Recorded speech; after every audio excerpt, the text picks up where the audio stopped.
دوستو آج کی ویڈیو میں ہم آپ کو مہدی حسن کی لائف سٹوری سنائیں گے۔ مہدی حسن کون ہے؟ ان کو متعارف کرانے والا شخص کون ہے؟ مہدی حسن کا تعلق کس خاندان سے ہے؟ ان کے آباء و اجداد کیا کام کرتے تھے؟ جب مہدی حسن پنکچر کی دکان پر کام کرتے تھے، مہدی حسن ایک غزل کا کتنا معاوضہ لیتے تھے؟ جب مہدی حسن نے ریاض کے دوران گلاس توڑ دیا، وہ واقعہ کیسے ہے؟ وفات کیسے ہوئی؟ دفن کہاں ہوئے؟ قبر کی موجودہ حالت کیا ہے؟ اولاد کتنی ہے؟ یہی موضوعات ویڈیو میں ڈسکس کریں گے۔ چلتے ہیں ویڈیو کی طرف۔ ریڈیو پاکستان کے ایک سابق پروڈیوسر انور عنایت اللہ بتاتے ہیں، میں ریڈیو پاکستان میں موسیقی کے شعبے سے وابستہ تھا۔ ہر ہفتے نئے فنکاروں کا آڈیشن لینا میرے ذمہ تھا۔ ایک ہفتے مجھے کہا گیا میں ایک نئے موسیقار کا آڈیشن لوں اور انہیں بتاؤں وہ کیسا گاتے ہیں۔ مقررہ وقت پر ایک دبلا پتلا سانولا سا نوجوان میرے سامنے تھا۔ میں نے اس سے پوچھا کہ آپ کیا سنانا چاہتے ہیں، تو اس نے بڑے اعتماد سے کہا غزل یا ٹھمری یا خیال، آپ جو بھی پسند کریں۔ اس کا جواب سن کر مجھے حیرت ہوئی۔ بہرحال پہلے اس نے غالب کی ایک غزل سنائی، پھر تان پورا سنبھالا اور راگ اڈانا کا الاپ شروع کیا۔ مجھے اس کی آواز اور موسیقی پر عبور بے حد پسند آیا اور میں نے فوراً اپنے ڈائریکٹر جی کے فرید کو بھی اسٹوڈیو میں بلوا لیا۔ ان کے سامنے نوجوان نے ایک ٹھمری پیش کی جو پوربی انگ کی گائیکی کی حسین ترین مثال تھی۔ فرید صاحب نے بھی نوجوان موسیقار کو شرف قبولیت بخشا اور اسے ایک منظوم پروگرام کے لیے بک کر لیا گیا۔ اپنی ابتدائی زندگی اور اساتذہ کے متعلق مہدی حسن بتاتے تھے، میں بھارتی ریاست راجستھان کے ضلع جے پور کے گاؤں میں پیدا ہوا۔ میرا تعلق کلاوند گھرانے سے ہے اور کلاوند کا مطلب ہے صرف گانا اور کچھ نہیں۔ میرے والد، دادا، پردادا سب گائیکی کے میدان کے شاہ سوار تھے۔ میرے والد عظیم خان اور چچا اسماعیل خان میرے استاد تھے۔ ان سے ہی میں نے کلاسیکل گانا سیکھا۔ مہاراجہ اندور، مہاراجہ نیپال اور ایک ریاست کی مہارانی میرے والد اور چچا وغیرہ کے شاگرد تھے۔ ان سے فن گائیکی کے اسرار و رموز سیکھتے تھے۔ 47 میں کیا میں پاکستان کے بعد بھارت سے آ کر لاہور میں قیام کیا، وہاں 3-4 برس رہا، پھر کراچی آ گیا۔ فلم انڈسٹری سے وابستگی کراچی میں آ کر ہوئی کیونکہ اس زمانے میں زیادہ تر فلمیں کراچی میں ہی بنا کرتی تھی۔ بعد میں میرا لاہور اور کراچی آنا جانا لگا رہا۔ مہدی حسن گلوکار بننے سے پہلے کیا کام کرتے تھے اور ان کا کیا ذریعہ معاش تھا، اس بارے میں وہ بتاتے تھے۔ میں نے محنت میں کبھی ہار محسوس نہیں کیا۔ پیٹ پالنے کے لیے پنکچر لگائے، ٹریکٹر چلایا، موٹر مکینکی کی۔ غرض یہ کہ ہر طرح کی محنت مزدوری کی۔ سائیکل کی دکان میں نے چیچا وطنی میں کھولی تھی جو 4 دیواری پر ایک جھونپڑا سا ڈال کر بنائی گئی تھی۔ یہاں میں نے سائیکلوں کے پنکچر لگائے۔ رحیم یار خان اور باولپور سمیت پنجاب میں مختلف شہروں میں موٹر مکینک کے طور پر بھی کام کیا، جبکہ سرگودا میں ایک صاحب شیخ محمد یوسف تھے۔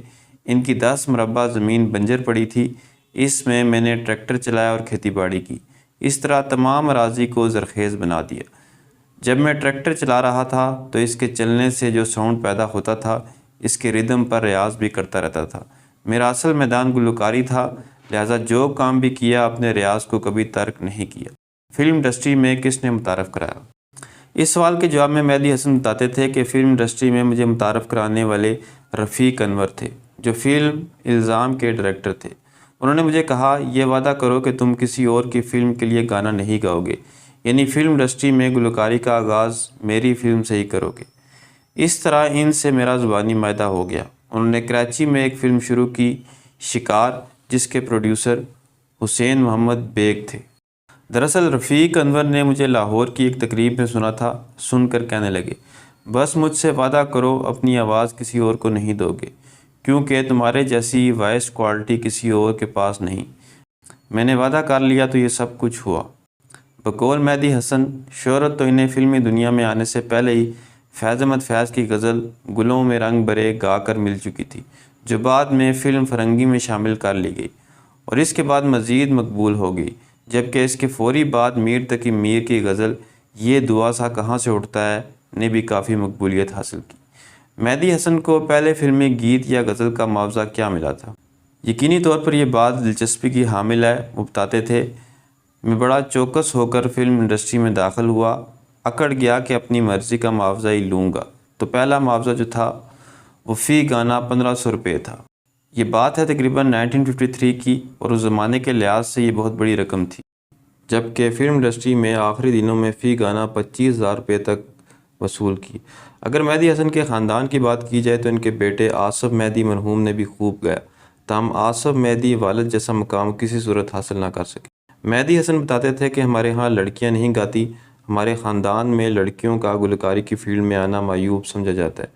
میرے بڑے بھائی پنڈت غلام قادر خان بھی بڑے استاد تھے، انہوں نے میری کافی غزلیں بھی کمپوز کی۔ انہیں بھارتی حکومت نے پنڈت کا خطاب دیا تھا۔ کیا سروں سے پانی میں آگ لگنے یا بلب ٹوٹ جانے کے حوالے سے مشہور باتوں میں کوئی حقیقت ہے؟ مہدی حسن اس سوال کے جواب میں کہا کرتے تھے، ہاں یہ سچ ہے، ایسے بہت سے واقعات ہوئے۔ ایک واقعہ بتاتا ہوں، میں ریاض کر رہا تھا، راولپنڈی کے خیابان ہوٹل میں کچھ فاصلے پر پانی سے بھرا گلاس رکھا ہوا تھا، میں سروں کو ملا کر گا رہا تھا، ملاتے ملاتے سروں کی فریکوینسی ایسی مکس ہوئی کہ ٹھا کر کے آواز آئی اور گلاس ٹوٹ گیا۔ میں نے پوچھا یہ پتھر کس نے مارا ہے؟ تو وہاں پر موجود لڑکے اور شاگرد وغیرہ کہنے لگے، یہ پتھر نہیں بلکہ آپ کے سروں کے زور سے گلاس پھٹ گیا۔ انہیں پڑھنے لکھنے کا شوق شروع ہی سے نہیں تھا۔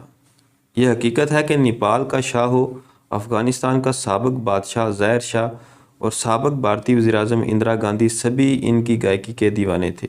انہوں نے پاکستان کے متعدد سربراہان کے سامنے بھی اپنے فن کا مظاہرہ کیا۔ سب کا خیال تھا کہ مہدی حسن تو بس ایک ہی ہے۔ انہیں پڑھنے لکھنے کا شروع ہی سے شوق نہیں تھا، اس لیے واجبی سی تعلیم ہی حاصل کر سکے، البتہ پہلوانی سے انہیں بڑی رغبت تھی۔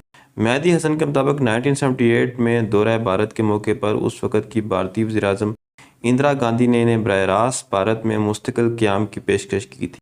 اس سفر میں انہوں نے کہا تھا، بھارتی شہریت کے علاوہ آپ قیام پاکستان کے وقت جو اراضی جائیداد وغیرہ راجستھان میں چھوڑ گئے تھے، آپ کو سب واپس کر دی جائیں گی، اور اگر آپ بھارت کے کسی اور شہر میں رہنے کے خواہش مند ہیں تو اس پر بھی ہم تیار ہیں۔ لیکن مہدی حسن نے اس پیشکش کے جواب میں کہا، ان کی شناخت پاکستان ہے اور اب وہ تمام عمر یہیں گزارنا چاہتے ہیں۔ وفات، تدفین اور جنازہ۔ مہدی حسن کو حکومت پاکستان کی جانب سے تمغہ حسن کارکردگی اور ہلال امتیاز سمیت تمام نمایاں قومی سطح کے ایوارڈ دیے گئے ہیں۔ آخری دنوں میں فالج، سینے اور سانس کی مختلف بیماریوں کے شکار ہو گئے اور طویل علالت کے بعد 13 جون 2012 کو کراچی میں ان کا انتقال ہوا۔ انہیں نارتھ کراچی کے احمد شاہ قبرستان میں سپرد خاک کیا گیا۔ ان کا طویل علالت کے بعد بدھ کو انتقال ہو گیا تھا۔ مہدی حسن کے بیٹے کی امریکہ سے آمد کے سبب ان کی تدفین میں 2 روز کی تاخیر کی گئی۔ ان کی نماز جنازہ نماز جمعہ کے بعد النور سوسائٹی کے گراؤنڈ میں ادا کی گئی۔ قبر کی موجودہ حالت۔ غزل گائیکی کے حوالے سے پوری دنیا میں پاکستان کا نام روشن کرنے والے شہنشاہ غزل مہدی حسن اپنی قبر میں لیٹے شکوہ کینہ ہو گئے کہ لوگوں نے انہیں اس قدر جلد بلا دیا۔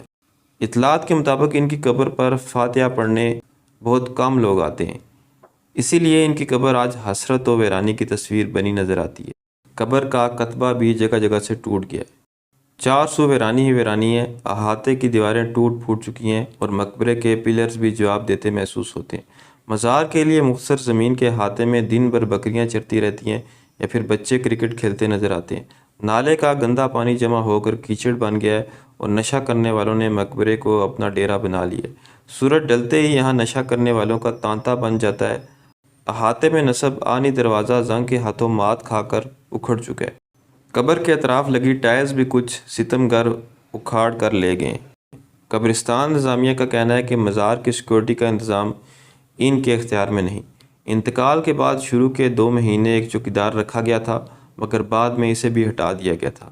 اسے کب، کیوں اور کس نے ہٹایا، اس بارے میں انتظامیہ کچھ نہیں جانتی۔ اولاد: آصف مہدی حسن، کامران مہدی حسن، عمران مہدی حسن، فیضان مہدی حسن۔ یہ تھی میری آج کی ویڈیو، ملتے ہیں اگلی ویڈیو میں، تب تک اللہ حافظ۔